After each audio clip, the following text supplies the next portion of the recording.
చేతులు కాలాక ఆకులు పట్టుకోవడం. జంగా కృష్ణమూర్తి ఏనాటి నుంచినో వైఎస్ఆర్ కాంగ్రెస్ పార్టీకి వ్యతిరేకంగానే ఉన్నారు. ఆయన ఎందుకు అంటే ఆయన మరి తెలుగుదేశంతో టచ్‌లో ఉన్నారో, జనసేనతో టచ్‌లో ఉన్నారో తెలీదు. బట్ ఆయన గత కొన్ని రోజుల నుంచి చేస్తున్న వ్యాఖ్యలు, బెదిరింపు మనం చాలా సార్లు ప్రస్తావించుకున్నాం. ఆయన వెళ్ళిపోవడానికి సిద్ధంగా ఉన్నారు. ఇప్పుడు అదే ఆయన దాదాపుగా ఇవాళ తెగతెంపులే ఓ రకంగా చెప్పాలంటే జగన్ ద్రోహం చేస్తున్నాడు. రాజధాని లేని రాష్ట్రాన్ని చేశాడు. అట్లా బీసీలకు అన్యాయం చేస్తున్నాడు అంటూ ఓపెన్ స్టేట్మెంట్ ఇచ్చుకొచ్చారు. ఇక దాంతో వైఎస్ఆర్ శ్రేణులు ఇప్పుడు నోళ్లు తెరిచి ప్రారంభించినాయి. అందులో ఒకటి 1983 నుంచి 96 దాకా తెలుగుదేశం పార్టీలో పనిచేస్తే కనీసం సర్పంచ్‌గా కూడా మిమ్మల్ని గెలవనీయకుండా గెంటేసిన పార్టీ తెలుగుదేశం పార్టీ కాదా? ఆ రోజున కాంగ్రెస్ పార్టీ హక్కును చేర్చుకుని 98లో 6 నెలల్లోనే శాసనసభకు పంపించింది వైఎస్ రాజశేఖర రెడ్డి కాదా? 2 సార్లు మీరు శాసనసభకు ఎన్నుకోవడానికి కారణం కాంగ్రెస్ పార్టీ వైఎస్ రాజశేఖర రెడ్డి కాదా?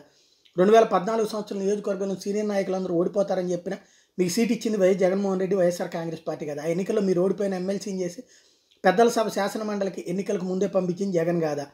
2016 సంవత్సరంలో మీ మీద పోలీసుల చేత దాడి చేయించింది నరపతినేని కాదా? తెలుగుదేశం పార్టీ కదా! ఈ రోజున ఒక కొడుకు జడ్పీటీసీ, మరొక కొడుకు సర్పంచ్‌గా ఎన్నుకోవడానికి కారణం జగన్ కాదా? ఇంతెందుకు ఎంపీగా మిమ్మల్ని నిలబడమంటే మీరు వద్దంటేనే కదా ఈ రోజున మరొక యాదవ్‌కి అవకాశం ఇచ్చింది. బాబు 8 మంది బీసీలకు మంత్రి పదవులు ఇస్తే జగన్ 10 మందికి ఇచ్చారు. బాబు ఒక్క రాజ్యసభ సీటు బీసీలకు ఇవ్వలేదు కానీ జగన్ నలుగురికి ఇచ్చాడు. బీసీని స్పీకర్‌ని చేశాడు. 2014-19 మధ్య చంద్రబాబు బీసీ, ఎస్సీ, ఎస్టీ మైనార్టీలు కేవలం 18 పదవులు 37% మాత్రమే ఇచ్చారు. జగన్ 29 పదవులు 69% ఇచ్చాడు. జిల్లా పరిషత్ ఎన్నికల్లో 13 జడ్పీలను వైఎస్ఆర్సీపీ దక్కించుకుంటే అందులో బీసీలకు 6 జిల్లా పరిషత్ చైర్పర్సన్ పదవులు 46% కేటాయించారు. 14 కార్పొరేషన్లు వైఎస్ఆర్సీపీ క్లీన్ స్వీప్ చేస్తే 9 చోట్ల మేయర్ పదవులు 64% బీసీలకు ఇచ్చారు.